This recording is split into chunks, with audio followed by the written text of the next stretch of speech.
Hashem, we know this week's parasha. We'll get started. Acharei mot. Acharei mot means after the death. It starts with, and God spoke to Moshe after the death of the two sons of Aaron as they drew closer to God and they passed away.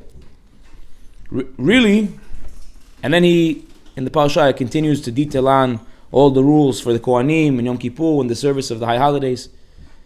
But really we have to understand, as we're starting off with the death of Aaron's two children, we really have to go back to Parashat Shemini, which is the 8th day of the inauguration, when the inauguration of the Mishkan came, which is on Rosh Chodesh Nisan, as we learned in the past.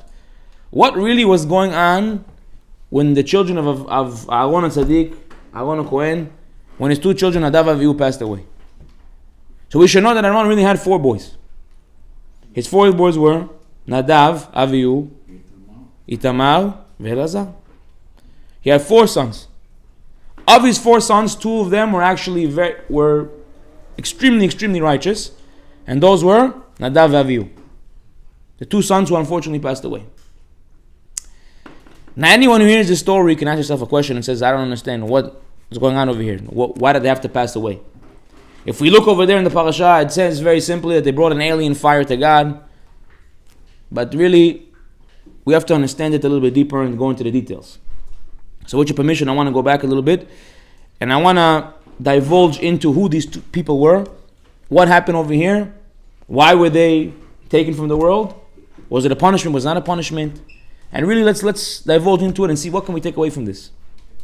We know that of his 2 sons, these 2 were the greatest, says the Mefarshim. Now really, more than that, says the Targum Yonatan, they actually were also extremely handsome. And they were everything you could possibly imagine. When they were young. And they were on a very high level. And says the Rokeach that they actually were destined for greatness. How do you know? If you look into their names. We should know that a name is not something that should be taken lightly. When you name a child, the name that you give the child has an impact on the life the child will live.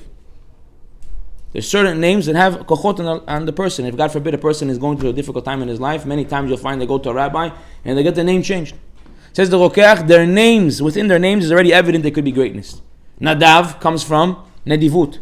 Nedivut means generosity, kindness, benevolence. He was a person who was very kind, very generous, very wise. He was a person who was destined to be great. And Avihu, what is Avihu? He's my father. He was destined to be the father of all Am Yisrael. So how did they fall? How did they get to where they got to? So we should see really what happened over here. The Gemara Masechet Sanhedrin says that when they burnt, because they burned to death. When they burned to death, they didn't burn to death like a normal person. If God forbid now, if there was a fire, if anyone was in the fire department, or has ever witnessed such a thing, when there is a fire, what happens if God forbid a person catches on fire? Usually the whole body will be disintegrated, turned to ash. All will be left is just remnants of the person. But we see the Gemara Masechet Sanhedrin says something beautiful. It says that really with Nadav and Avihu, and also it's hinted to in the Torah when Moshe tells his cousins to go and get their bodies were complete, and not only their bodies were complete, their clothing were complete. So how did they burn? They burned from the inside out. The neshama was inside them, their soul was inside them, burned them from the inside out, and their bodies remained fully intact. And what did they do? So the Gemara says the reason why this happened, one day Moshe and Aaron, which are the 2 leaders, are walking. And who's walking behind them? Aaron's 2 greatest children, Nadav and Avihu. And behind them, the whole Jewish nation. Nadav looks to his brother Avihu and he says to him, no, when's it going to be the day when these 2 pass away and we get to step up into that position to lead the Jewish nation? It's almost as if, no, when is our turn going to come? Says the Gemara, because of this level of haughtiness, because of the way that they reacted to their uncle and their father, saying, when's your time going to come? This is why they had to leave the world. And the Midrash relates a few other reasons. It says that they were intoxicated with wine. They drank a little bit of wine before they came to do the service. You know what? We're going to go give a korban to Hashem. We're going to go now on the day of the inauguration of the Mishkan, of the tabernacle. When Aaron went up, he did the service, and they wanted to go up and also give a service. So what do? They drank a little bit of wine. And they drink a little bit of wine. And we see in this week's parasha, Hashem tells Aaron, make sure you and your children don't drink any wine when you come into the Mikdash. And the only time the Kohen HaGadol, the high priest, is allowed to enter into the Holy of Holies is when? On Yom Kippur. When Yom Kippur? On the day he's fasting. Why? Shulchan Aruch says that a person, before he comes to pray, 30 minutes before he comes to pray, you shouldn't eat any food. Why? Because when you eat, it makes you a little bit holy. It brings you up a little bit like, you come up. It's not the same level of humility that when you're not. When you have food in your stomach, when you're full, when you're on a full belly.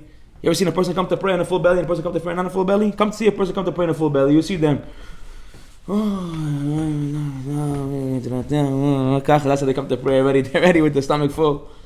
When a common comes, he's hungry and knows the food is going to come later. Okay, he comes, he prays properly, and he goes.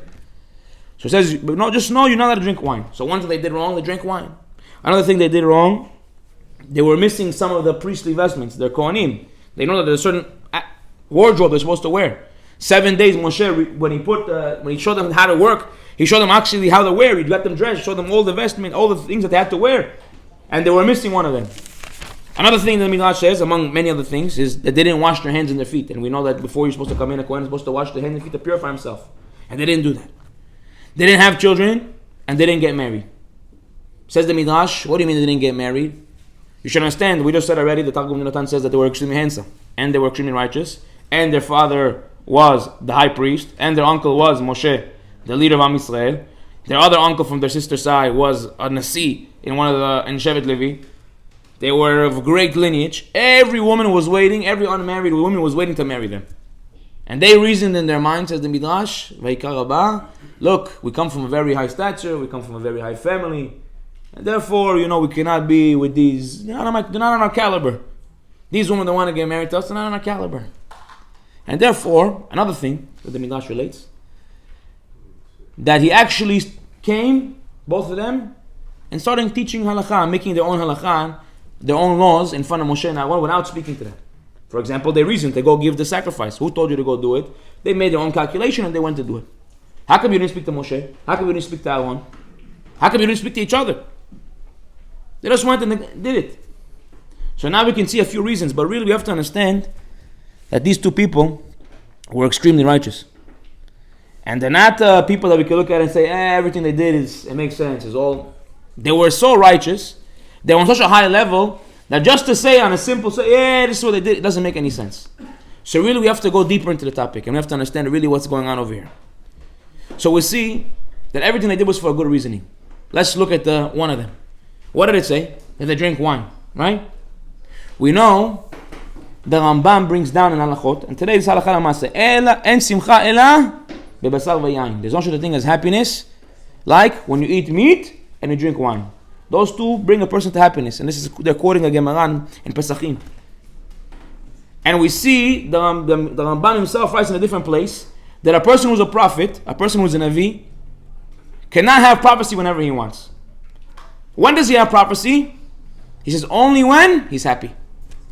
When he's down, when he's depressed, when he's going through hardship, when he's letting himself indulge in depression, then the presence of God, the nevuah, the prophecy can't come down to him. Only when he's happy. So we see in Nadav and Avihu, what were they trying to do? They said we're going to drink wine. Why? Because wine makes the person happy. It elevates your happiness. Right? And we're going to drink wine, so what? So we can reach another level of higher level of happiness. So that what? So we can get a lot closer to Hashem. We get even closer to God. So we're going to drink this wine to get closer to God. We have to understand the very high level of what happiness is. What is the power of happiness? A person has to understand that happiness is one of the most powerful tools a person has in his whole entire life. Ad kedei kach, we see that happiness brings a person closer to HaKadosh Baruch Hu. I'll bring you a proof from the Torah.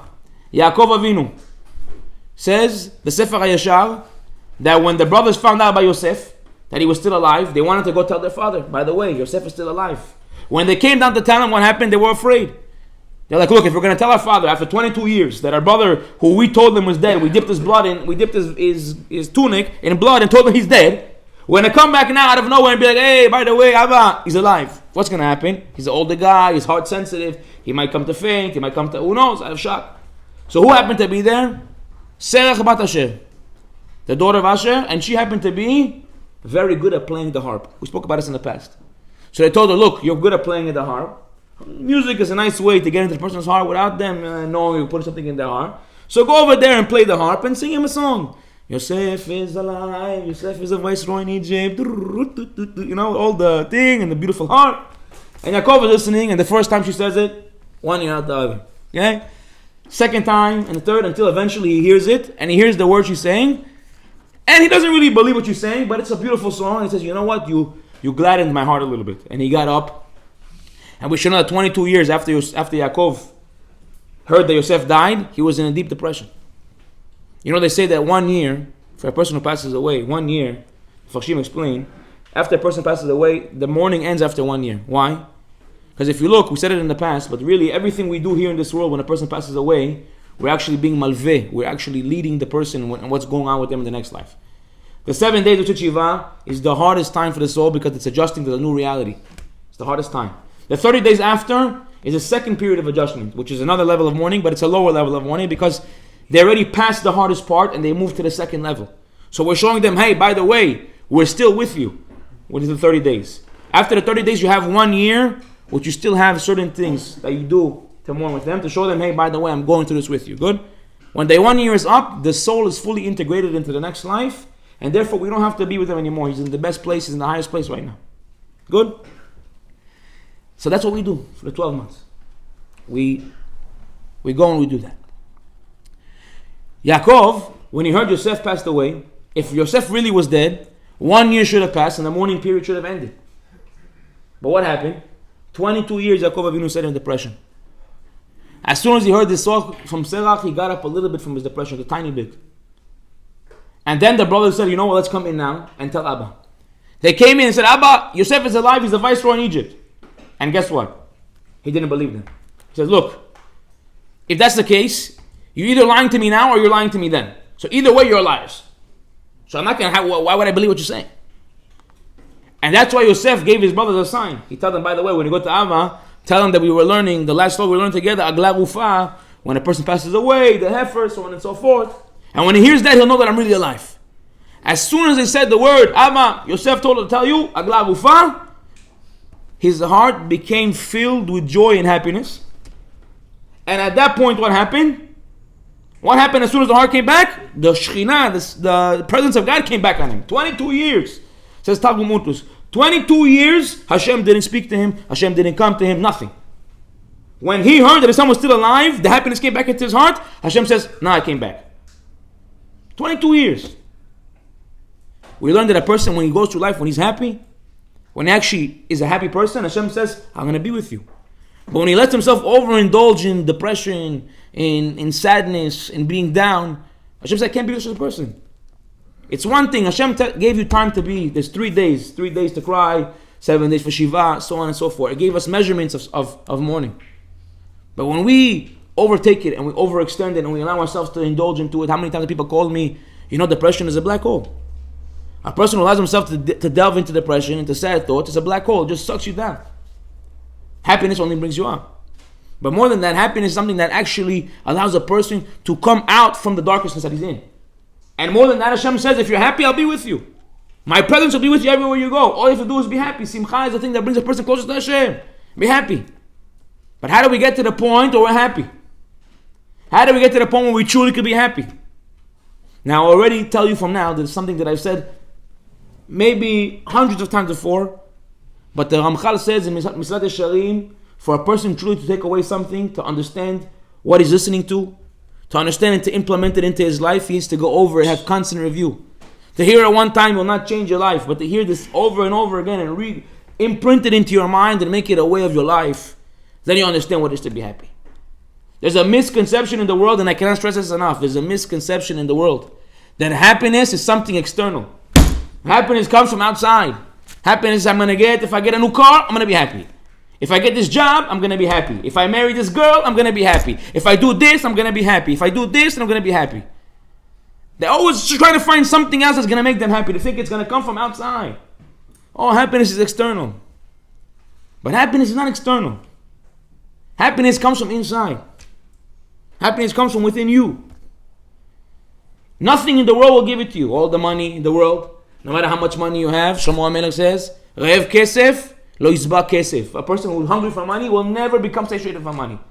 All the cars in the world, you get a brand new, everybody knows my famous parable with the guy with the Bentley. He goes to the dealership.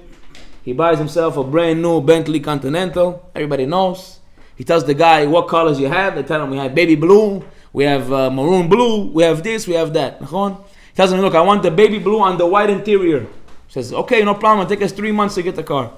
3 months, he's already walking around with the receipt, already glued to his shirt. Everybody knows that he bought a Bentley. Chas v'shalom, they're not going to know. Good? 3 months, he's good. He's running around.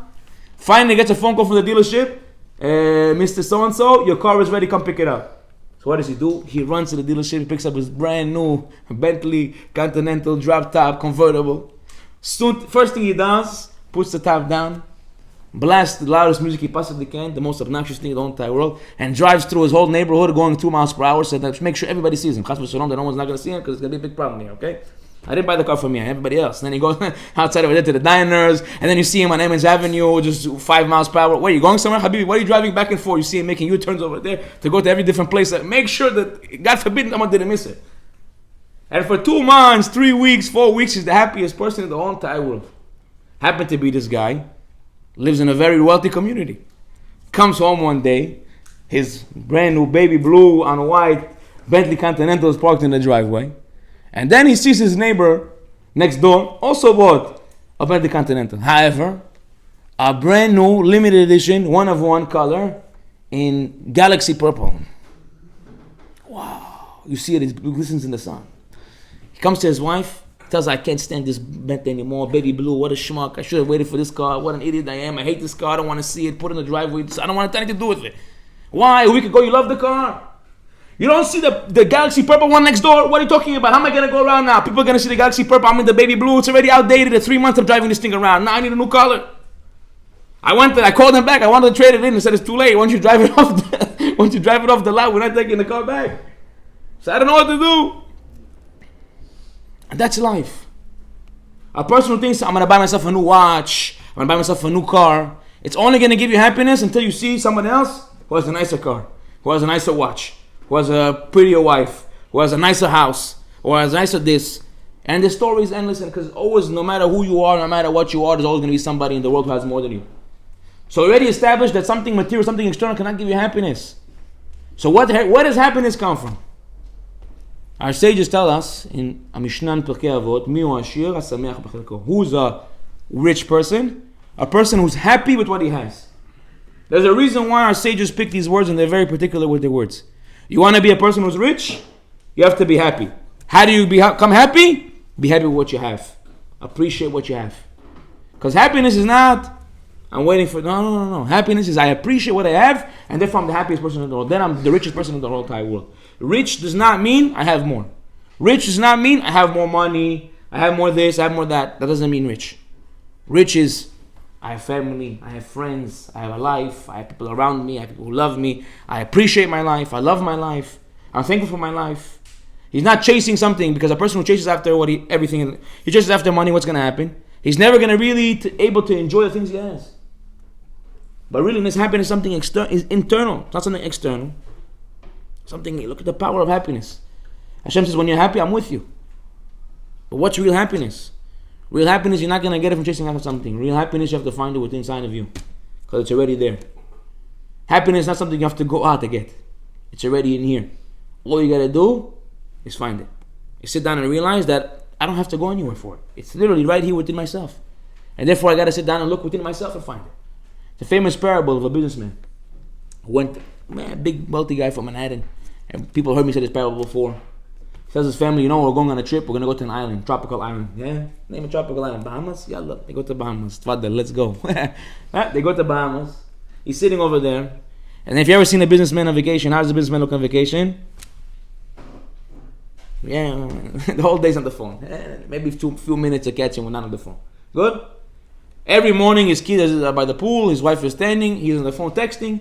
He sees 9 o'clock in the morning. A villager from the neighborhood around where the resort is.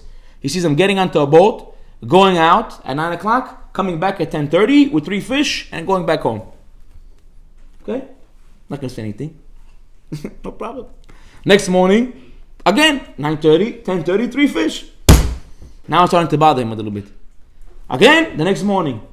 Until finally he comes to the guy and tells him, look, I don't understand. Help me understand. I'm doing the math correctly. I work in finance. If you're going out at 9:30, coming back at 10:30, that's an hour and a half. An hour and a half, you're coming back with 3 fish, at 3 fish at 30, every 30 minutes. That means you're getting a fish every half an hour. If you work 9 hours a day, that's 18 fish. If you bring on 3 employees, multiply that by 3. And if you bring on 4 employees and 5, and but you know what we can do? We can actually start making a whole conglomerate over here. We can actually hire a bunch of the villagers over here. We can buy you a boat. I'm willing to invest. Let's make it happen. We'll buy you a boat. You'll put 30 people on the boat. Everyone, every 30 minutes, another fish. And think about the money. Now I'm going to go to China. I'm going to get a package in tins. I'm going to speak to the guy from Costco. We're going to get it branded. We're going to sell it in Costco. And the guy tells me, what's going to happen? And then we're going to go. And we're going to go into this factory and this and that and so on and so forth. And he's giving him a whole dream of how he's going to become rich. And the guy tells him, then what's going to happen? So after 10, 15 years, then you can come back to the island, sit down, enjoy your family, sit on all the money you made. So the guy tells him, he's like, so you're telling me, you want me to go and work like a dog for 10, 15 years, to come back to the same place that I am now, with nothing changed in my life. I still go home every single day and I enjoy my wife. I have my 3 fish, I go home, I trade 1 for vegetables, I trade 1 for rice, and I eat the 3rd one with my family. Then the rest of the day I spend with my family. So you want to tell me that I have to work 15 years to get back to where I am today? That's what you're telling me? Thank you so much for your advice. I love you. Get back to New York. And that's the reality of the world. People are chasing after one day. And what's the one day going to come? People work like dogs. Yeah, no, when I'm 50, I'm going to enjoy. Who ever seen a 50-year-old enjoying? As a 50-year-old enjoying. You ever seen a 50-year-old enjoying? You see a 50-year-old in Barcelona saying, what is this guy doing? He's scared. Go take a nap. Go home, take a nap. You're not 20, you're not 30, you're not going out now to enjoy the world. I'm going to go see, I'm going to go this. He gets off the plane, you already see him. He's already 35. He's already getting off the chair. I'm telling you the truth. I'm 29, I get up from the chair and I'm ready with the noises. I'm not joking. Maybe because I'm a father of 2, but I get up the chair with noises. What do you think? You're 50 and I can get up the chair with noises? What are you running to? What's going to be in 45 years? Nothing. So what are you chasing after? Oh no, if I'm going to get to this place, then I'm going to be happy. But the reality is the happiness is not there. Happiness is not in the 15 years down the line, where after you went and you opened a factory and you sold all your tuna fish to Kirkland and now you have a business in Costco. That's not where the happiness is going to come from. The happiness is already within here. All you got to do is find it. And there is certain things external that give you temporary happiness, that boost your happiness a little bit. But real happiness comes from inside. Wine, the Chachamim say, makes a person happy. But when did they tell you to drink it? Only on joyous occasions. They don't tell you to drink on a regular Monday. They don't tell you to drink on a regular Tuesday. If there's a wedding, if it's a Shabbat, if it's Yom Tov, holiday, this, then go drink some wine and eat some meat. But the regular week, they do not. Why? Because when a person is truly happy, when he has real happiness, then these things bring him happy. Happiness, I mean. But if a person is not happy inside and he thinks I'm going to go drink and I'm going to eat all my feelings away and I'm going to become happy, it's only going to be worse for him. All these things that give temporary happiness, if you don't have real happiness inside of you, this thing will never bring you happiness. It'll only make you worse. Think a person now tells you now, he heard this shiur and says to himself, you know what? I heard that wine makes the person happy. My life sucks. From tomorrow, every day, me and 2 bottles to the face.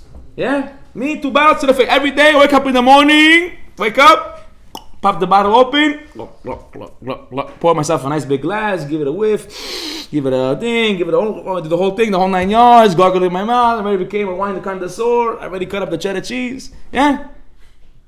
And he drinks every day 2 bottles to the face, 3 bottles to the face. What's going to happen? It's going to change his metziut, it's going to change his inside. Nothing is going to change, it's only going to get worse. So real happiness is not from anything outside. It's from something internal. When can these things help you? When you have it already inside of you, these things will give you a little bit of a boost. Yalla, you know when you're hanging out with friends on Shabbat, on Yom Tov, we just came off of a holiday. How many of us were sitting down on Pesach Day, Yom Tov, on the holiday, sitting down with friends, you open up a bottle of wine, it makes the situation that much greater, that much meshubach, that much more enjoyable. But I was happy before the wine came out. Right? Of course. I was happy before you brought me the basar. Just to have your company, I was already happy. Oh, now you give me basar? Oh, that's nice. Oh, you give me wine? Now I'm a little bit happier. But I already was happy before. It's only helping you get a little bit better boost. But if you don't have the original happiness, nothing's going to happen. Nothing's going to change. How do you get there? Where does happiness come from? From within you. From inside, Habibi. It's only one thing. It's about appreciation. It's about outlook. It's about perspective. All it takes is for you to say to yourself, wait a minute. Let me look out into the world. I have this. I have that. I have this. I have that. I have that. Good. He has this. He has that. He has this. He has that. If you look up, you'll always be upset with what you have. Good. But if you look down, what do I mean to say chas v'shalom look down? But you say, look how much I have in regards to other people in the world that was blessed. Why would I look up? Look how much I was given. Look how much I was blessed with. A person only learns to appreciate what he has when it's gone. When it's already beyond him. Oh, wait a minute. Oh, like a person who's married. And then tells you, oh, it's a bassa, this woman. Yeah, so the mavet. Huh? She's making me this, boom, boom. His friends making jokes. I love Ne'emar, lo over gehenom pa'amayim, doesn't go through hell twice. And then you speak to the wife. She's saying, no, my husband is this, my husband is that. And then they get divorced. And then a few months pass when the anger subsides and you hear, yo, it's a ta'ut, a bait rig, the house is empty, and no one is cooking, the laundry is never done, I've been wearing the same socks backward for 4 days, I don't know what's going on. Pitom mitgagel Aisha, he misses his wife, what happened? How come when you had her you didn't appreciate her? And guess what? If you would have appreciated her, your marriage would have been amazing. Your marriage would have been amazing. If your outlook wasn't like, yo, mina falti, how did I get stuck with this woman over here? Then what? She's going to say, this is what you're giving me? I'm going to give you back the same thing. You're going to come home and give me your sour face? I'm going to give you a sour face. No problem. You come with a smile? Oh, you're also going to get a smile. A woman is but a woman is a vessel and a man is a vessel for what you give them. You give a woman a smile, she'll give you a smile. You give the woman raw material, she'll make food. You give the man a hug, he'll give you... What you give each other, what you're going to get back. If you're going to sit back in your hand and say, I'm not going to give nothing, I'm not going to do nothing, I'm not going anywhere, she's going to come to me, then okay, we'll see you in divorce court. What do you think? You have to make the peulah, but how do you get it? To appreciate what you were given. Hashem says, listen, if I gave you this woman, it's because she's the best woman for you. If I gave you this life, it's because it's the best life for you. If I gave you this, it's because it's the life that you're supposed to be living. Reminds me of a parable of a king. One time the king went out with his chariot, and he went out to the city. All of a sudden he sees over there a common villager dressed in like some raggedy clothing, standing on a mountaintop with a flute, and he's dancing, and he's having the best time of his life. Yeah? So the king sees him one day and says, okay, Shul Majnun, and he continues on his way. Okay, there's a few screws loose. Comes back the next day, he sees the guy again, dancing and singing. And again and again and again. After a few days, he says to himself, look, I gotta go ask this guy what's going on. The king comes to him and tells him, look, help me understand. What's going on over here? Every day I come here, I see you dancing, you're singing. What makes you so happy? You're very rich? The guy tells him, no, I'm not rich at all. I barely have what to make to cover my family, but Baruch Hashem, we have what to eat every day. Says to him, okay, no, at least you have some nice clothing in the closet, something? He goes, no. You have a nice car? No. You have this, you have that? Everything. I asked him, no. Everything basic. He says, why are you happy? So what are you happy? What are you happy about? I'm the king. I have everything in the whole entire world. What are you happy about? The villager tells him, you know why I'm happy? Because I am thankful for whatever God gave me. If I'm here in my life, this is what I got. I have what to sustain myself and give my family and everything like that. What do I have to complain about? And the king tells him, you know, I learned something from you today. I'm the king, I have everything, and I'm not happy. Because I always want more, I want more. You, a simple common and peasant man in the city, you're happy because you appreciate what you have, and even if you have nothing. How much more so do I have to be happy? I'm the king. No, because I'm chasing power, another kingdom, another rulership. That's the reality of the world. Happiness is in your hands. All you gotta do is hold it, catch it. Say to yourself, you know what, look what I have. Look how much I was blessed with. Wake up in the morning, look at the mirror and say, wow, look at this. You know? Be happy for what you have. Be happy for what you were given. And then you have happiness. Hashem says, oh, you're happy? Now you're going to get everything. Now you're going to get everything from me. And David and Yehuda, they understood that. They understood that happiness is the closeness to God. So what do they do? So we're going to drink a little bit of wine. We're going to drink a little bit of wine so that what? So we can get closer to Kosh Baruch Hu. We're going to get a little bit closer to Hashem. A little bit more elevated than happiness, because the happiness brings you closer to God. And this that we said, they said to Moshe, oh, and when are these two going to pass away so that we can step into their position? Says the Michtav Menyahu, says Rav Dessler, quoting the Chafetz Chaim. He says, no, you misunderstood the language. They weren't saying, when are these two going to die? They were saying, they're already getting old, they don't have much time, when are they going to die? Because we have to go into their position after them, and who knows if we even fit to be in their position. It wasn't coming from a place of holiness. Look at me, I'm Gavtan, I'm like this, I'm like that. When can I get? I'm going to be the job better than him. No. It was, I'm not fit to be in his job. When he's going to pass away, I have to take over for him. What's going to be? How am I going to fit that role? How am I going to fit his shoes? So says the Abdesla, so why did they use this language in the Gemara? It wasn't for them, it was for us. It was for us. To show you that a person is holy, When a person has this, look at me, look what I am, I'm the best, I'm the this, I'm the world, only thing that's going to come from there is the worst thing in the whole entire world. What does he got out of Pesach? What's the holy night of Pesach? To get rid of the hametz. What's the hametz? We spoke about it in the past. Hametz, bread, is puffed up, right? It rises, right? What's it puffed up? You see, he's puffed up, he's walking around, he's like this, he's like puffed up. And matzah, you see, he's very flat, he's just, he barely has what to offer. He's, it's okay, you have to eat me once a year, what can I do? Then when Pesach comes down, you see people still eating matzah. Don't tell me I'm wrong. You had a few this week, a few slices. No? You had a few bucks left over there, so you say, you know what, eating a little hummus, the fuck, I gave a little bit of a vibe. What happened? The whole week you're complaining, I can't wait for the pizza, I can't wait for the this. The day after Pesach, my tells me, you want me to make you a sandwich? I said, you know what, honestly, the matzah with the turkey sounds pretty good, actually. Forget the sandwich, I'll take the matzah. What happened? The whole week you're complaining. But the Iran is bigger than just taking out. Just today I was speaking to a woman, she's telling me, I don't understand what's all these things. I told her, because you're not taking bigger picture. You're thinking that this is it, that's it, take out the bread from your house, big deal. But what's it coming to teach you? Everything that Torah will teach you something, it'll make you a better person. Take away from yourself this puffed upness, look at me, I'm like this, I'm like that. The world we live in today, everybody's like that. Everyone with a puffed up chest. Everybody's, you know who I am, you know who I am, you know who I am. Ice in the veins, ice in the veins. Those people. People always crack me up. You know who I am? Some ice in the veins, there's ice in the veins. You know who I am? I love people who say that. This is the funniest thing in the world. You're looking at him from the sidelines and say, what a schmuck. Hey man, you know who I am? No, I don't know who you are, obviously. If I knew who you were, then we wouldn't be having this conversation. That's going on in the world today. People are puffed up. Says comes Pesach, get rid of this puffiness. Get rid of this, look at me, I'm gaftan, I'm like this, I'm like that. You have to walk around the world. You have to understand, we're like matzah. We're that's it, we're lying, we're down, we're nothing, leave me alone, nothing. And that's the best way to live a life. Because when you walk around, when you're puffed up, guess what? What do you bring upon yourself? All the negative. Who? Him? This guy? Like this, just like that. When you walk around, you're humble, you're humble. How many times you heard the praise about a person? How many times you heard the praise about a person? It says, oh, that guy is so anav, such an anav. Oh, so humble, he's so humble. When's the last time you heard someone say, wow, that guy is so confident, so cocky, he's so the best, that's amazing, I love him. Who says that? Who says that? You never heard someone say that? Oh, that guy, when he walks into the room, his chest and his nose into the heavens, I love him, he's the best guy. Who says such a thing? And the more, what? It's not me, Habibi. Who, me? Oh, I don't know about you. Sometimes we have those moments, yeah? It's good to feel good about yourself, but we have to understand there's limits. What does it mean to feel good about ourselves, now that we're talking on the topic? It means that sometimes in life we have to also allow ourselves to feel good. You don't have to feel like I'm nothing all the time. It means that I know who I am, I know what I bring to the table, I know what I offer, I know what I'm good at, I know what I'm not good at.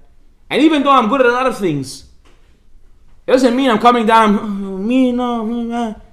Someone comes to me and tells me, oh, you're a good speaker. I don't tell them, no, I suck, I'm terrible. I'm not going to lie to you. I'm not going to tell you, yo, I'm whack, I suck, horrible. Don't ever come to my shiurim, even though I don't like listening to myself. Okay. Huh? I'm not going to tell you, oh yeah, I'll tell you, Baruch Hashem, it's nothing to do with me. I come on the bima, I say Pshat D'Shmaya, I say Hashem, you take over. Let's go. I want to go home already, but let's go, let's do it. Pshat D'Shmaya, Hashem, we'll make Hashem's name, we'll go. We're going to make it happen. You know what you are, you know what you have to offer to the table, but you don't look at it as if, oh, this is all me. Oh, I got this. Oh, I'm the one who decided how, I'm the one today, all my preparations today for the shiurim, that's the one got me over here. No. You know how sometimes, to be honest with you guys, sometimes I come over here, I'm in the middle of speaking, I'm like, wait a minute, what was I talking about? And I'm screaming over here, and I catch myself babbling about something that I might even want to talk about in my head. It's like, wait, get back to the point. Where's the point? I don't know where it is. You know, in life, in 1 second, everything could be gone. You could be the best salesman in the whole entire world. Also, when you get on the phone, abadi. Huh? You know the guy who comes, he prepares the whole thing. They go to the office for the first time in the sales, and they give him the whole pitch. The whole pitch. And he goes home, and he goes through every single line of the pitch from A to Z. Yeah, hello, sir, how you doing? I'm calling from X, Y, and Z. Yes, sir, blah, blah, blah, the whole 9 yards. And then he's sitting home, and then he's in the mirror. He's going back and forth with himself. He's having conversations. He's living with his imagination. He's talking to the guy. He's already giving him back and forth. No, my wife. No, not your wife. You. He already created a whole scenario in his mind about the conversation. He comes the next morning. He's like, yeah, I'm making the sale. You know what was going on last night? You should have seen the guy in the mirror, how he was giving me pushback. I sold him. Who'd you sell? I sold the guy in the mirror. I sold him. You don't even know. It was the toughest customer and I sold him. Great, beautiful. Eden, get on the phone. He picks up the phone call. I'm calling from. Guy picks up the phone, hangs up on him quickly. What's going on over here? No, all the preparation. Huh? At the end of the day, Hashem is the one who decides what's going to be and what's not going to be. You can't come and say, oh, I mean. You have to understand, yes, I'm good at certain things. Yes, I was blessed with certain things. Yes, I have what to offer. Yes, I have this, and that's all great and dandy, and I use them. I don't let it be a detriment to me. I don't let my humility be a detriment to me. However, I understand where everything comes from. I understand where the things in my life come from. Who's the one who gives it to me? Who's the one who decides? And so on and so forth. But I want to focus in on a bigger principle. The Torah Kohanim, the Sifra, on this book, he says something very beautiful. He says, if we look back to Shemini, after 7 days, Moshe teaches Aaron to do all of the service in the Mikdash. Good? Everything from A to Z. On the 8th day, Aaron gets up. He does it exactly the way Moshe told him. He didn't miss one letter. He didn't miss one T. Everything you could possibly imagine. He dotted his eyes. Everything you could possibly, he did it right. And when they finished, what's supposed to happen? The heavenly fire is supposed to come down from heaven and consume the sacrifice. They finish, and what happens? The sacrifice doesn't come down. Sacrifice doesn't come down. I mean, that's why the fire doesn't come down. What does Moshe and Aaron automatically do without blinking an eye at the Mikdash? They start bowing down and praying to Hashem. Hashem, please, please accept the sacrifice. Only at that moment, the fire comes down from heaven. So one of the Rabbanim asked a question. His name is Rabbi Shimshon Raphael Hirsch. He asked a question and he says, I don't understand. Hashem could have got the fire come down before they pray. Why do you have to make them pray? Because he wanted a person to understand something. A very clear point he wanted a person to understand in his life. You think in life that you're going to do everything like a robot. I'm going to go and I'm going to this and I'm going to that. And you're going to have no heart, no kavanah, no intention behind it. You're going to win and you're going to get. Hashem says, I don't want these robotic things. I want your heart. I want the kavanah to be there. I want the intention to be there. I want you, when you do something to me, I want you to love it. I want you to value it. I want you to appreciate it. Rav Meltzer, he brings down in the Shem Chafetz Chaim, one of the students of the Chafetz Chaim, he brings down, one time they asked him, what's the value of a mitzvah? What's the value for a person doing a good deed? How much does he get back? He tells them there's no price list in heaven. Every mitzvah, even the same mitzvah, can have a different value for two different people. Who decides? Something scary, he says. You know who decides the value of a mitzvah? You. You decide how valuable the mitzvah is. How? By the value you place into it. The way you view it. The way it matters to you. One guy, he has a shiur, not this shiur. I'll talk about it over here. Every Wednesday night, Tuesday night, let's say. Kavua, it's said, every week he's there. 1 week, a guy calls him, he tells him, look, I need you to install by my house in the nighttime tonight 2 fixtures in my house. The guy tells him, look, I have a class. He tells him, look, I'll pay you double. Oh, double, I'm coming. The next day, the rabbi sees him, says to him, what happened? No, I had a guy call me, I had to install 2 fixtures. Tells him, good. So from now on, you should know this shiur, you know what it's worth in heaven? 2 light bulb fixtures times 2. That's it. You told Hashem, for me, this is what the shiur was worth. 2 fixtures times 2. 4 fixtures. How much? Probably nice. No. You're the one who values it by showing Hashem how much do you value it. How much do you value the mitzvah that you do? How much do you value the things you do for Hashem? Now, Nadav and Avihu, we should know, there's a pasuk that says, Aaron originally, when he heard that his children passed away from doing a sin, God forbid, that looked at him, he started crying. How could it be my son sinned, my children sinned, my children sinned? He started crying tears. And Hashem came to Moshe and he told him, tell Aaron not to cry. He says, why? He says, I want him to know that I told you, and Moshe told Aaron, Hashem hinted to me in Har Sinai that he's going to sanctify the 2 people closest to him on this day. And I thought it was going to be me and you. Hashem told me, you know who was closer to him than me and you? Nadav and Avihu. These 2 people were closer. Says the Pasikta, tell Aaron, the level in Olam Haba, in heaven, is greater than even your level. You can't even reach the level they got to in heaven. These 2. You know why? Because every single pu'ulah they did, and I can go through every single one of them, they did it purely, this is what Torah Kohanim, the Midrash Torah Kohanim says, purely because they loved Hashem, and they just want to get closer to Hashem. Get it even another way, another get closer, another closer, collecting the lights, and saying, oh Hashem, I want to get closer to you. Until what? Until what? What do you mean they got burned from the inside out? You know that your body is a vessel for your neshama. It's a vessel that holds your soul. If God forbid a person passes away, what keeps the body moving, pumping, going? Some people say, the blood is the life. Good? Go now with me to the morgue, take a body, pumping him IV, pumping him as much blood as you want. Will he come back to life? No. So what causes a person to have life? There's something inside of you that gives you life, and that's called your neshama, your soul. And your body is what's holding that soul. And what happens is, it's your job in this life is to sanctify it, to bring it up, to bring it up, to bring it up. Nadav Aviun, Aaron's children, they got such a high level that their body could no longer hold their soul. They could no longer hold it, and they got burnt out from between them. So their body said, I can't handle this amount of holiness anymore. And it ran out of their body. I can't. Why? Because they understood what the appreciation of a mitzvah is. They wanted to get so close to God, they did everything. The fact they didn't get married, why didn't get married? They said, how am I going to go and get married now? And have children and this and that. It's going to take me away from the Torah. Take me away from Hashem. I'm going to have to go now, wedding, chuppah, 7 days, 7 brachot. After that, grocery shopping every Thursday night. So everything they did only because they wanted to go to Hashem. And Hashem said, you know what? I'll take that. Says the Gemara Zebachim. Zebachim says that you know that the way that they died wasn't a way of showing how inferior they were. Hashem says, oh, they died like this because they were very inferior. So they're showing you how righteous they were. They were on the highest level. The Gemara in the Midrash in Shemot Rabbah says that Hashem told Moshe Rabbeinu after the sin of the golden calf that Aaron threw the gold into the fire, that in Shamayim, that in heaven, it was decreed all 4 of his sons were supposed to die. And Moshe prayed and saved 2 of them. So why was he so surprised over here? Why does he come to Aaron and he has to hear from God now, this, that? Because he knew the 2 of them were going to die. He just didn't know they were going to die like this. He didn't know they were going to die sanctifying God's name. He didn't know they were going to die reaching the highest levels in the whole entire world. Even when God forbid, has to give you judgment, he tries to find you the easiest way. What's a parable? A guy who goes to court for a crime that he did, and they have him on recording. They have him on camera. He can't get out of it. The lawyer says, listen, nothing to do over here. There's no one to represent you. You didn't see the camera? Lavanti, what happened over here? You didn't see the camera? You did it on camera, and you didn't even try to hide your face. You looked at the camera and you waved. What's going on with you? They for sure know it's you. Guy goes to court. Obviously, the other side, the attorneys come out. They just take out the video. It's a no-brainer. There's no jury, no nothing. You see the guy in the video, and he's going to steal the thing.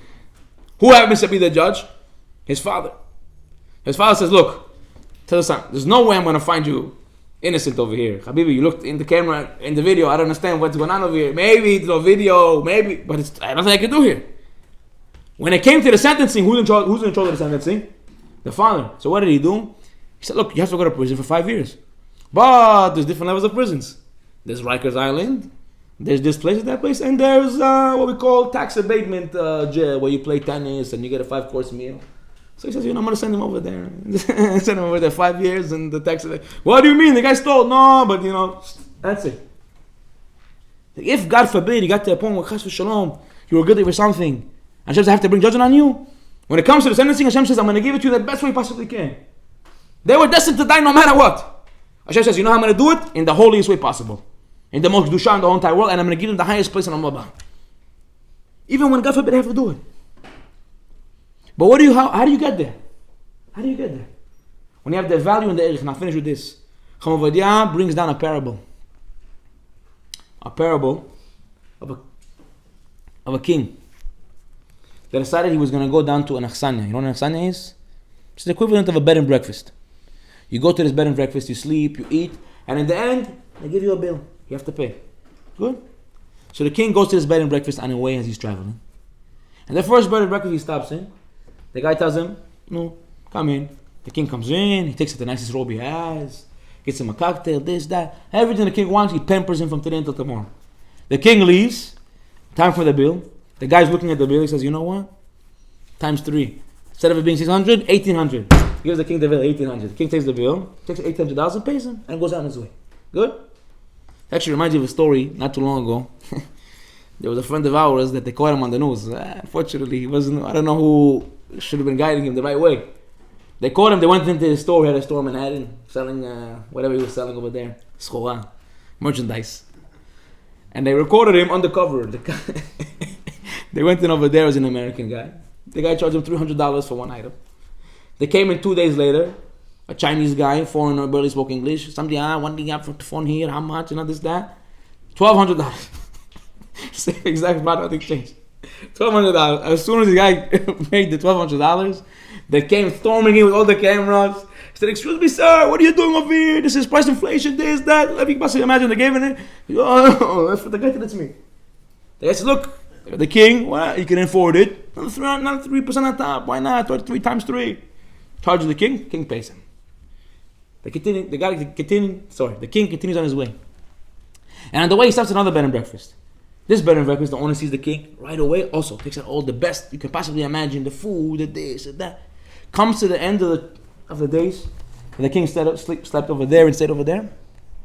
He comes to the owner, he tells him how much they owe you. The guy looks at him and says, "Owe me? How much do you owe me? God forbid, the king is over here in my bed and breakfast. You know what honor I have to host the king? You think I would take $1 from the king for anything I did? Please, I would do me the honor. Don't take $1 from me, please. I'm so happy to have hosted you. Thank you so much. Please, I insist. I'm not taking it down. The king's trying to force him. No, I won't take anything. I promise you." And he's pushing the king away. And the king is trying to force him. "I don't take nothing. $1 I won't take." The king goes home, says, "Wow, this is a really nice guy." The next day, the king tells one of his advisors, "I want you to go and find out who this guy is. I want you to find out where he lives. And every birthday, celebration, with milah, wedding, anything you're possibly imagine, you let me know. I'm sending this guy some gifts."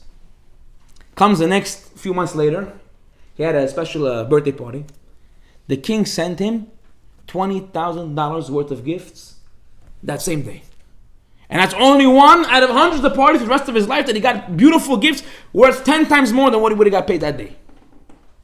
When you come to Hashem and says, "I'm doing this mitzvah to you, Hashem," and you're Hashem, you can afford whatever you want. So Hashem times 3. For this mitzvah, I want times 3. Instead of 600, give me 1800. Hashem says, "You know what? I'll pay you. But then I'll forget about you. No problem. Do whatever you want." But the person who says, "Hashem, I'm going to get reward from you, Hashem, for the mitzvah that I'm doing," God forbid. How can I ask from Hashem something for what I'm doing? Hashem, you gave me everything. You gave me life. You woke me up in the morning. I'm breathing. I'm alive. I have a family. I have kids. I'm paying my bills. I have a car. You want me to pay? You want me to pay me now? Also, I'm gonna take something for you. Also, God forbid. Hashem says, for you, the mitzvot for you are so invaluable. They have no value that you care about them so much. Guess what? For me, they're also gonna have the most highest value. You're gonna get to the highest levels of the whole entire world. Why? Because you place the value in the things that you do. You place the value. How do you view it? How much do you care about it? How much do you love it? Where's your heart? You can do all the motions from today until tomorrow. But Hashem wants the heart. He wants the person to say, how much am I going to give? Sacrifice. Hashem says, if the more it's worth it to you, the more you get paid for it. The more you're going to get rewarded for it. The more it's going to come to you. The more it's going to be. And Adam Aviyun understood that. They did everything for Hashem, and the Pasuk says they reached the highest levels of Olam Haba. The Moshe, the greatest prophet that ever lived, spoke to Hashem face to face. Even he didn't reach that level. Why? Because everything they did, from A to Z, was to get closer to Hashem. Because they loved Hashem. Because they wanted to give more honor to Hashem. More praise to God. Everything you can possibly imagine. Hashem says this type of person, he values everything more than anything in the whole entire world. So for him, his mitzvot are worth more than anything in the whole entire world. He doesn't have to do a lot. He'll do whatever, and I'll give him everything. Every birthday, every celebration, every opportunity I have to come and pay him back, Hashem will give you, and give you, and give you, and give you, and give you. Why? Hashem says, where's your heart? How much do you care? How much do you love me? How much do you appreciate the things that I give you? How much are you yearning for me? How much do you want me in your life? How happy you are that you get to be a part of my life. Not everyone in the world was zocheh to know who God is. Not everyone in the world was zocheh to have the merit to know, to have God in their life, to taste God. To taste Hashem is the sweetest thing in the whole entire world. Once you taste Him, you become a drug addict. You can't run away from Him. How happy are you? How much do you appreciate it? How much do you value it? How much do you love it? According to that, that's how I view the things that you do. We all be zocheh to really value and love the things that we do. Amen.